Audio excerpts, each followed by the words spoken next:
आज के वीडियो में मैं आपको समझाऊंगा कि ऑपरेशन सिंदूर के बाद पाकिस्तान कैसे आज दुनिया का एकमात्र ऐसा देश बन गया है जिसके तीनों महाशक्तियों के साथ रणनीतिक संबंध हैं, जो वैश्विक भू राजनीति को चला रही हैं। और ये तीन महाशक्तियां हैं अमेरिका, चीन और रूस। अब जब मैं रणनीतिक संबंधों की बात करता हूं तो मेरा मतलब पाकिस्तान के अमेरिका के साथ क्रिप्टो, खनिज या तेल के सौदों से नहीं है। मैं उन संबंधों की बात कर रहा हूं जो वैश्विक और क्षेत्रीय भू राजनीति को प्रभावित करते हैं। तो मैं आपको समझाऊंगा कि आज पाकिस्तान के अमेरिका के साथ रणनीतिक संबंध कैसे हैं और उसके रूस के साथ रणनीतिक संबंध कैसे हैं। मुझे पाकिस्तान के चीन के साथ रणनीतिक संबंध समझाने की जरूरत नहीं है, दुनिया इसके बारे में जानती है। और अंत में मैं यह भी बताऊंगा कि तीनों महाशक्तियों के साथ रणनीतिक संबंध होने की इस असाधारण स्थिति में रहने के बदले में पाकिस्तान को क्या मिलता है। लेकिन इससे पहले कि मैं यह सब करूं, मुझे उन तीन चीजों को स्पष्ट करना होगा जिन्होंने पाकिस्तान को इस ऊंचे मुकाम तक पहुंचाया है जहां वह तीनों महाशक्तियों के साथ रणनीतिक रूप से संवाद कर सकता है। तो ये तीन चीजें हैं पाकिस्तान की भौगोलिक स्थिति। दूसरी है ऑपरेशन सिंदूर, जिसमें दुनिया ने और खासकर अमेरिका ने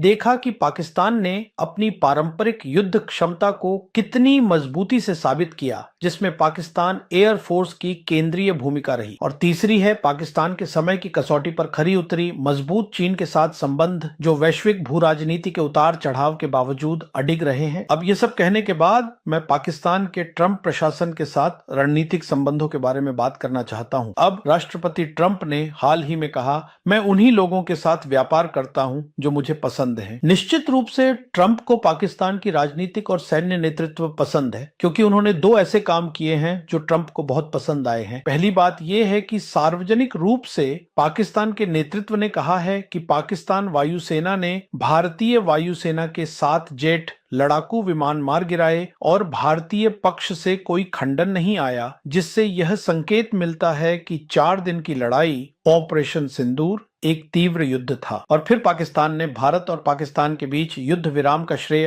राष्ट्रपति ट्रंप को दिया है। अब जब आप राष्ट्रपति ट्रंप के नजरिए से चीजों को देखते हैं तो भारत और पाकिस्तान दो परमाणु हथियार संपन्न देशों के बीच एक तीव्र युद्ध हुआ था और वे वहां युद्ध विराम लाने में सफल रहे। अब जहां तक ट्रंप का सवाल है, उनकी दूसरी अवधि में जितनी भी प्राथमिकताएं हैं उनमें सबसे ऊपर यह है कि वे खुद को शांति काल के राष्ट्रपति के रूप में देखना चाहते हैं। इसी वजह से उन्होंने कम से कम 35 बार और हाल ही में संयुक्त राष्ट्र में अपने भाषण में एक बार फिर 7 युद्धों को समाप्त करने की बात की। बिल्कुल, इसमें सबसे महत्वपूर्ण था भारत पाकिस्तान युद्ध, जिसके लिए पाकिस्तान ने श्रेय दिया है, लेकिन भारत ने राष्ट्रपति ट्रंप को श्रेय नहीं दिया है। उन्होंने पाकिस्तान सेना प्रमुख फील्ड मार्शल आसिफ मुनीर को 18 जून को व्हाइट हाउस में दोपहर के भोजन के लिए आमंत्रित किया था। उनमें से एक बात जो उन्होंने मुनीर के साथ चर्चा की होगी वह है पाकिस्तान सेना की विस्तारित भूमिका, उसकी पारंपरिक क्षमताएं मध्य पूर्व में, ताकि मध्य पूर्व को स्थिर किया जा सके। यही वह चीज है, यही ट्रंप चाहते हैं। अब इस बात के प्रमाण हैं कि जो आकलन मैंने दिया था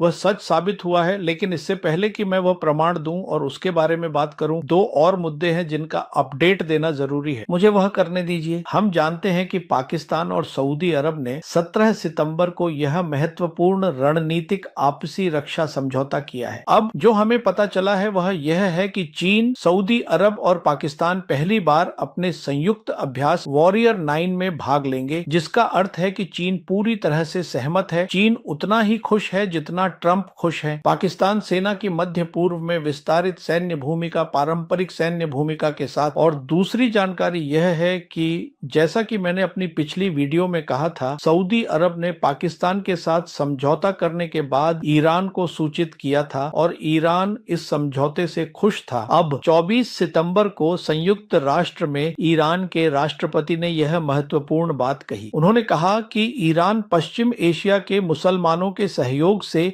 राजनीतिक, सुरक्षा और रक्षा क्षेत्रों में एक व्यापक क्षेत्रीय सुरक्षा प्रणाली बनाने की दिशा में देख रहा है। इसमें पाकिस्तान की सेना की विस्तारित भूमिका निहित है। अब इस पृष्ठभूमि के साथ मैं ट्रंप और पाकिस्तान के बीच रणनीतिक संबंधों पर आता हूं। अब 23 सितंबर को ट्रंप ने संयुक्त राष्ट्र के सत्र के दौरान 8 इस्लामी और अरब देशों के साथ एक बहुत ही महत्वपूर्ण महत्वपूर्ण बैठक की, जिसे ट्रंप ने अपनी 23 बैठकों में सबसे महत्वपूर्ण बताया, और इसमें उन्होंने गाजा के लिए अपनी 21 बिंदुओं वाली शांति योजना पर चर्चा की। क्योंकि जैसा कि हर कोई जानता है कि मध्य पूर्व में ट्रंप शांति चाहते हैं, लेकिन दुर्भाग्यवश इजराइल ही है जो मध्य पूर्व में अमेरिका की विदेश नीति चलाता है। तो उन्होंने अपनी 21 बिंदुओं वाली शांति योजना इन देशों के साथ चर्चा की। कतर, तुर्की, सऊदी अरब, पाकिस्तान, इंडोनेशिया, मिस्र, यूएई और जॉर्डन। पाकिस्तान यहां मौजूद था। सिर्फ इतना ही नहीं, ट्रंप ने यह उपयुक्त समझा कि इस बैठक के बाद पाकिस्तान की नेतृत्व टीम को व्हाइट हाउस आमंत्रित किया जाए ताकि आगे की चर्चा की जा सके और मध्य पूर्व में उनकी केंद्रीय और रणनीतिक भूमिका को देखा जा सके। इसलिए 25 सितंबर को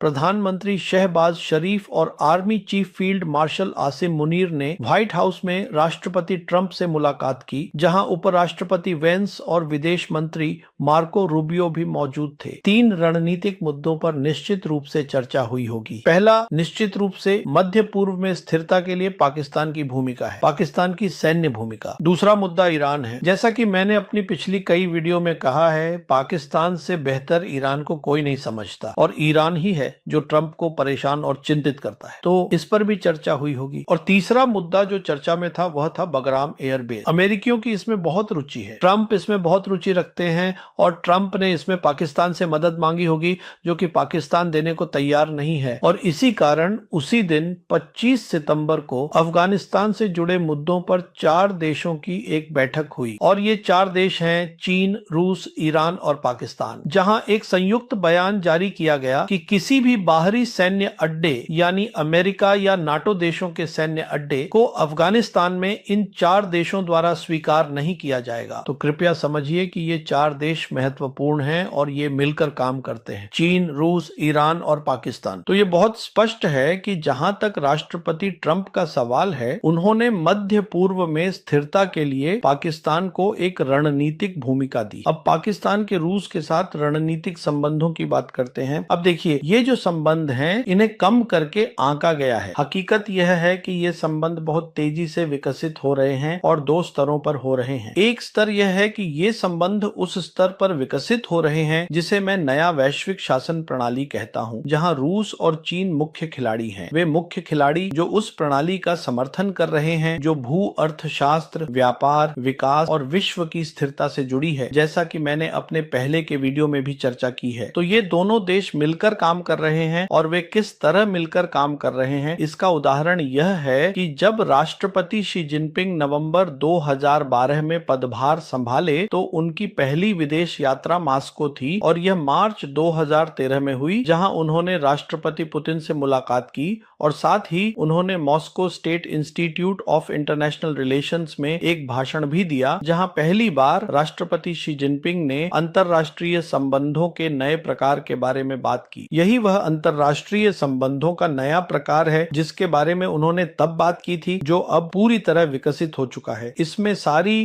ईंटें अपनी जगह पर हैं, सारी चीजें व्यवस्थित हो चुकी हैं। यह उसी नए वैश्विक शासन प्रणाली में विकसित हो गया है जिसके बारे में मैं बात कर रहा हूं। और इस पर अंतिम बात जो कही गई थी वह थी ग्लोबल गवर्नेंस इनिशिएटिव, जिसे राष्ट्रपति शी जिनपिंग ने चीन में एससीओ शिखर सम्मेलन में 1 सितंबर को प्रस्तुत किया था। तो बात यह है कि ये दोनों देश मिलकर काम कर रहे हैं। इन दोनों महाशक्तियों की दृष्टि एक जैसी है, और इसलिए अगर पाकिस्तान के चीन के साथ बहुत करीबी रणनीतिक और समय की कसौटी पर खरे संबंध हैं, तो वह वैश्विक दक्षिण का हिस्सा होने के नाते मॉस्को के साथ भी करीबी संबंध रखेगा। अब दूसरा है दोनों देशों के बीच अधिक प्रत्यक्ष या द्विपक्षीय रणनीतिक संबंध। हम जानते हैं कि 15 सितंबर को यह प्रधानमंत्री शहबाज शरीफ ने राष्ट्रपति पुतिन से मुलाकात की और क्रेमलिन की ओर से एक नोट जारी किया गया, और क्रेमलिन के नोट में स्पष्ट रूप से कहा गया कि राष्ट्रपति पुतिन ने कहा कि पाकिस्तान दक्षिण पूर्व एशिया और पूरे एशिया में एक प्राथमिकता वाला साझेदार है। यह राष्ट्रपति पुतिन की ओर से आया एक बड़ा बयान है, और उन्होंने अफगानिस्तान के मुद्दे पर भी बात की जिसे पाकिस्तान की मदद से सुलझाया जाना है। तो यह है पाकिस्तान की रणनीतिक भूमिका। जहां तक मॉस्को का सवाल है, अफगानिस्तान में स्थिरता लाने में पाकिस्तान की बड़ी भूमिका है, और उन्होंने यह भी कहा, पुतिन ने रूस रूस से पाकिस्तान तक गैस पाइपलाइन के बारे में बात की और बताया कि रूस, कजाकिस्तान और उज्बेकिस्तान में पहले ही कुछ हद तक बुनियादी ढांचा तैयार हो चुका है। तो संक्षेप में हमें ये गलतफहमी नहीं होनी चाहिए या ये नहीं समझना चाहिए कि आज पाकिस्तान के रूस के साथ भी रणनीतिक संबंध हैं। तो इसके तीनों महाशक्तियों के साथ रणनीतिक संबंध हैं और बदले में पाकिस्तान को क्या मिलता है? उससे अधिक पहुंच और अधिक पकड़ मिलती है। पहुंच क्या है? पहुंच वह है जिसे हम